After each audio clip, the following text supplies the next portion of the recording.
बार की बात है, एक शहर में सूखा पड़ गया था। इससे शहर में पानी की कमी होने लगी, यहाँ तक कि लोगों के लिए पीने तक का पानी न रहा।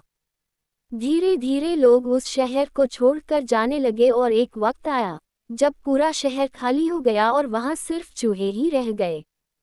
चूहों ने वहाँ अपना राज्य बसा लिया।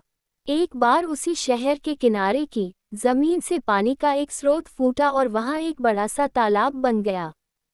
दूसरी ओर उस शहर से कुछ ही दूरी पर एक जंगल था, जहाँ कई जंगली जानवर रहते थे। उन जानवरों के साथ कई हाथी भी वहाँ रहते थे, जिनका राजा था गजराज नाम का हाथी। एक बार की बात है, वहाँ भयानक सूखा पड़ा। सभी जानवर पानी के लिए हाहाकार मचाने लगे। भारी भरकम हाथियों की भी बुरी हालत हो चुकी थी। हाथियों के बच्चे बिना पानी के परेशान होने लगे थे। इतने में गजराज का दोस्त चील वहां आया और उसने खबर दी कि खंडहर बने शहर में एक पानी का तालाब है। ये सुनते ही हाथी अपने बच्चों और बाकी साथियों को लेकर शहर की तरफ चल पड़ा। कई हाथी उस ओर चल पड़े। रास्ते में चूहों का शहर भी पड़ा। उन विशाल हाथियों के पैरों तले कई चूहे दबकर मर गए। इतना ही नहीं, हाथी फिर उसी रास्ते से वापस आए और कई और चूहे फिर मारे गए। ऐसा कई दिनों तक चलता रहा और इस बात की खबर चूहों के राजा मूषकराज तक भी पहुंची। वो इस बात को लेकर बहुत चिंतित हुआ। उसके मंत्रियों ने मूषकराज को कहा, महाराज, आपको जाकर गजराज से इस बारे में बात करनी चाहिए। उनकी बात सुनकर मूषकराज गजराज के जंगल उससे बात करने गया। एक बड़े से पेड़ के नीचे गजराज खड़ा था। मूषकराज वहां सामने पड़े एक बड़े से पत्थर पर चढ़ गया और कहने लगा, गजराज को मेरा नमस्कार। मैं मूषकराज हूँ। मैं उस खंडहर बने शहर में अपनी प्रजा के साथ रहता हूँ। हाथी को मूषकराज की बात ठीक से सुनाई नहीं दे रही थी। वो थोड़ा नीचे झुका और चूहे की तरफ अपने कान करके बोला, हे नन्हे प्राणी, आप कुछ कह रहे थे, क्या आप फिर से कहेंगे?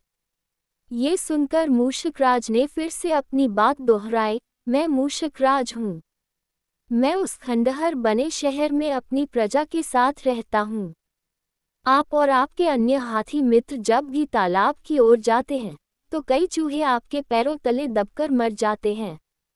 कृपया करके ऐसा न करें, वरना बहुत जल्दी हम में से कोई नहीं बचेगा। ये सुनने के बाद गजराज दुखी होकर बोला, मुझे पता ही नहीं था कि हम इतना बुरा कर रहे थे। हम तालाब तक जाने के लिए कोई और रास्ता ढूंढेंगे। ये सुनते ही चूहा बहुत खुश हुआ और बोला, गजराज, आपने मुझ जैसे छोटे से प्राणी की बात सुनी, मैं आपका आभारी हूँ। भविष्य में कभी भी अगर आपको किसी मदद की ज़रूरत हो तो मुझे ज़रूर बताएं। गजराज ने मन में सोचा कि यह इतना छोटा सा जीव मेरे किस काम आएगा, इसलिए उसने चूहे को मुस्कुराकर विदा किया। कुछ दिनों तक सब कुछ ठीक चल रहा था कि एक बार पड़ोसी देश के राजा ने अपनी सेना को मजबूत करने के लिए हाथी रखने का फैसला किया। राजा के मंत्री और उनकी सेना ने जंगल में कई हाथी पकड़े। हाथियों के पकड़े जाने की चिंता गजराज को सताने लगी।